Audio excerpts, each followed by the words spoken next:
जय बालाजी वेयर्स और लॉकपिक में आपका स्वागत है। तो आज हम बात करेंगे अगर आपका पाइसेस मून राशि है या पाइसेस लगन है तो जून का महीना किस तरह से आपको रिजल्ट देगा। अगर आपको अप्रैल या मई के आपको देखना है प्रेडिक्शन, उसके वीडियोस बना रखे हैं, आप प्लेलिस्ट में जाके देख सकते हैं। ये आपके सामने कुंडली है जून की। यहाँ सैटर्न दैट इज आपका 11th हाउस का लॉर्ड और 12th हाउस का लॉर्ड मीन्स आपके इनकम का और आपके व्यय का, वो आपके लगन पे बैठा है। मीन्स अब आपकी पर्सनालिटी पे, आपके एटीट्यूड पे, आपकी हेल्थ और सैटर्न। और यहाँ पर देखेंगे आप जुपिटर आपके 4th हाउस में है, that is in Gemini sign, जो आपका लगन लॉर्ड है, और आपका 10th हाउस का लॉर्ड है वो आपके 4th हाउस में बैठा है, which is a very good blessing for you. आपके 2nd हाउस के लॉर्ड और 9th हाउस के लॉर्ड दैट इज आपके मंगल देव, वो आपके 5th हाउस में बैठे हैं। मीन्स अब आपका जो वेल्थ का हाउस है वो आपका लक्ष्मी स्थान में बैठा है। तो ये पाइसेस लगन या पाइसेस मून राशि के लिए एक बहुत अच्छा पीरियड रहा होगा टिल 6 जून। क्यों? क्योंकि यहाँ पर आपका भाग्य स्थान अपने से नवम में आ गया है और ये मार्स उनके लिए योग कारक है क्योंकि इसका 2nd हाउस का भी लॉर्ड है, तो ये लक्ष्मी स्थान है। तो कहीं ना कहीं आपको यहाँ पर 100% उम्मीद है कि आपको कहीं ना कहीं वेल्थ मिली होगी, या आपको ये भाग्य के द्वारा अपने कोई भी आपकी मैनिफेस्टेशन होगी to get higher, to get selection in a good university. और आपको अगर आपके बोर्ड एग्जाम्स हुए हैं तो देयर इज अ पॉसिबिलिटी आपके अच्छे मार्क्स आए हों, लक ने आपका साथ दिया हो, फैमिली ने आपका साथ दिया हो, तो it's a good time for that भाग्य। अब हम बात करते हैं एज इफ सूर्य आपके 3rd हाउस में है विथ बुध देव।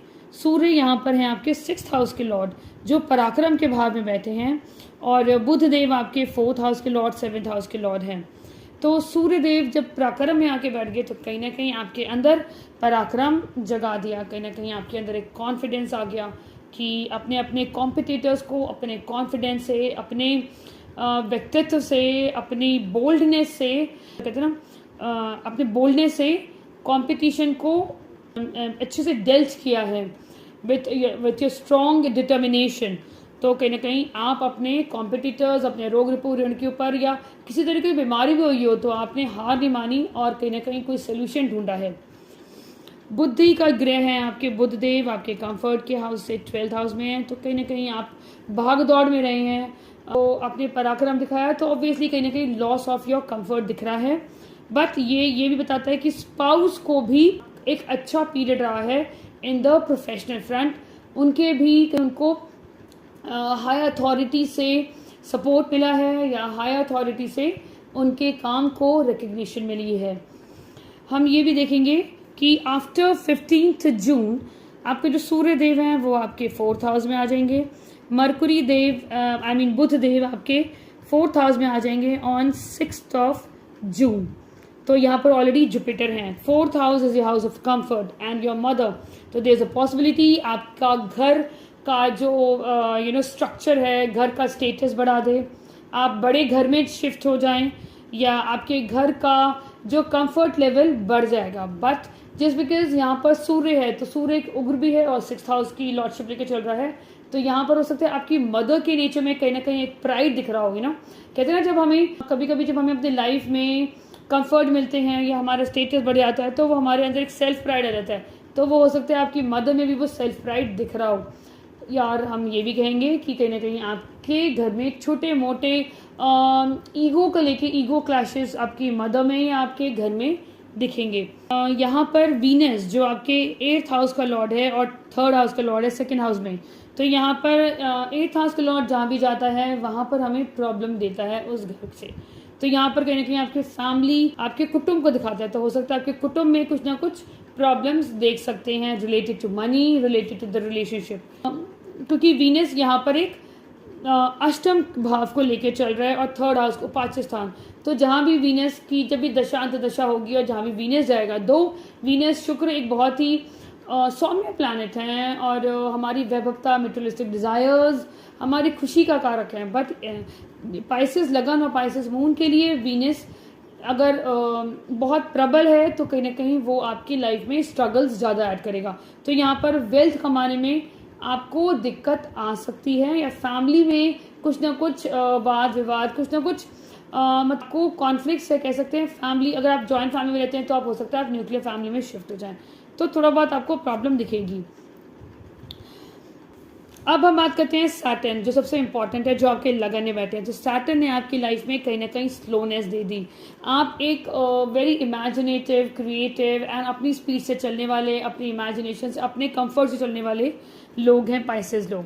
तो जब सैटर्न बैठते हैं तो सैटर्न कहीं ना कहीं, और ये यहाँ पर 7.5 का second phase, that is the most toughest phase. अब यहाँ पर सैटर्न ने आपके लगन पे आ गए तो कहीं ना कहीं आपके लगन को प्रभाव किया, आपके पराक्रम को प्रभाव किया, और आपके मैरिड लाइफ को प्रभाव किया। अगर आप मैरिड हैं, इफ़ यू आर नॉट, तब आप इस चीज़ को देखेगा। तो आपके कहीं ना कहीं स्पाउस को लेकर आपके अंदर रिस्पॉन्सिबिलिटी या स्पाउस के ऊपर आपका प्रेशर डलेगा। जस्ट बिकॉज आप मेंटली खुश नहीं रहेंगे तो कहीं ना कहीं झगड़े, या कहीं ना कहीं आपको अपने स्पाउस से भी वो एक कंफर्ट और हार्मनी नहीं दिखेगी। और यहाँ पर सैटर्न ने आपके कर्म पे भी दृष्टि डाल दी, तो कहीं ना कहीं आपके जो कर्म है, आपको जो प्रोफेशन है, उसमें भी चेंजेस देखने को मिलेंगे, which is going to be good in a later on stage. But शुरुआत में आपको बहुत सारे एफर्ट डालने पड़ेंगे। तो यहाँ कहीं ना कहीं आपका पीस ऑफ माइंड जाएगा।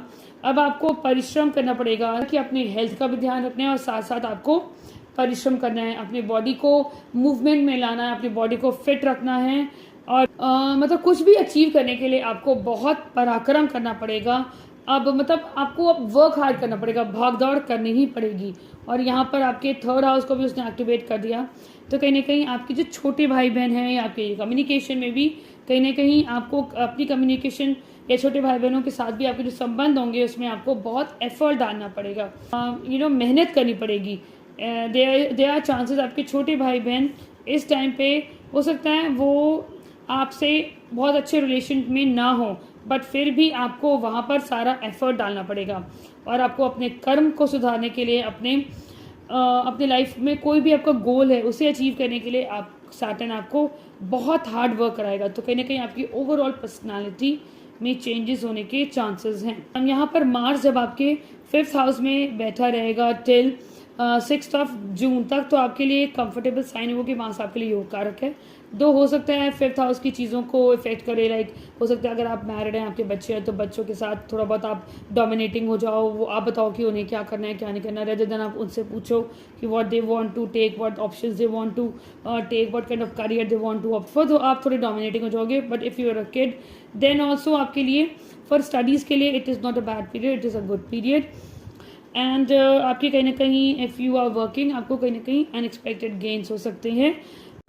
जब मंगलदेव 6th हाउस में आएंगे, जहाँ ऑलरेडी केतु बैठा है, 6th हाउस हमारे डेली रूटीन्स का है, तो कहीं ना कहीं आपको यहाँ पर, क्योंकि सैटर्न आपके बैठे हैं लगन में और यहाँ केतु बैठे हैं, तो कहीं ना कहीं health can be a concern for you.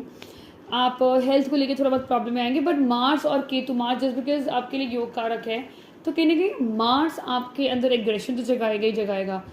But Ketu की वजह से जो आपके कॉम्पिटिटर्स भी होंगे ना, तो केतु की वजह से अब आपके अंदर, जब मार्स और केतु जब छठे घर पे आते हैं तो मन तो आपका करेगा, क्योंकि आपको पता होगा कौन आपके अगेंस्ट है। अगर आप ऑफिस में हैं, अगर आप स्कूल में भी हैं, फिर किड ऑल्सो, या आप कोई पॉलिटिशियन है, या मतलब what ever career you have, तो कहीं ना कहीं आपका मन तो करेगा कि आप कहीं ना कहीं अपने दुश्मनों पे युति लगाएं और उन पे टूट पड़े। बट आपको पता है Ketu is like a root, तो कहीं ना कहीं आप क्या करेंगे, आप उनकी कुंडली छान मानेंगे। कुंडली छान मानने का मतलब है आप कहीं ना कहीं उनकी पूरी रूट तक जाएंगे, आप उनकी रूट तक जाएंगे। और मतलब आप ये देखेंगे, समझेंगे कि अगर मैं इस पे टूट पड़ता हूँ, या मैं अपनी इसमें एनर्जी लगाता हूँ इसे डिफीट करने में, तो मुझे मेरा क्या नुकसान होगा। तो यहाँ पर केतु आपको डीप रिसर्च करने को बोलेगा। दो एक तलवार की धार तो होगी, आप कहीं ना कहीं आप अपने दुश्मन को छोड़ना चाहेंगे नहीं। बट जस्ट बिकॉज ये राहु नहीं है ना युति लगाए, तो कहीं ना कहीं आपके लिए प्रॉब्लम आ सकती है अगर आप उसके ऊपर टूट पड़े, या आपने पहली वार करी उसके ऊपर। तो आप अपने व्यर्थ में अपनी एनर्जी को ना लगाएं, क्योंकि ये कहीं ना कहीं आपको उल्टा भी हो सकता है। अपनी हेल्थ का ध्यान रखें, प्रॉपर नींद लें, प्रॉपर एक्सरसाइज करें, एंड अपनी एनर्जी को कोई लर्निंग प्रोसेस में लगाएं, या कोई नया स्किल सीखने में लगाएं। बट एक अच्छा अपनी लाइफ में एक सोशल इंटरेक्टिवनेस रखें, बहुत ज़्यादा आइसोलेशन में ना रहें, आप लोगों से इंटरेक्ट करें, जिससे कहीं ना कहीं आपके अंदर एक डिप्रेसिंग या पेसिमिस्टिक थॉट नहीं लेके आज आ पाएगा सैटर्न। क्योंकि सैटर्न कहीं ना कहीं जब हम बहुत हार्ड वर्क करते हैं, हमें रिजल्ट नहीं आता ना, तो हम हताश हो जाते हैं। क्योंकि सैटर्न हमें कहीं ना कहीं डिलेज भी देते हैं हमें हर काम में, तो हो सकता है आपको उस टाइम पे डिलेज या कहीं ना हताशा हो जाए। बट सबसे बड़ी बात है, अगर आप रेगुलर एक्सरसाइज करेंगे, अपने मेंटल वेलबींग का ध्यान रखेंगे, रिलेशनशिप में बहुत ज़्यादा एक्सपेक्टेशन नहीं करेंगे किसी तरीका, चाहे आप बच्चे हों तो पेरेंट्स से, अगर पेरेंट्स हो तो बच्चों से, हस्बैंड वाइफ से, तो आपके लिए ट्रांजिट बेटर रहेगा। Thank you so much, stay blessed.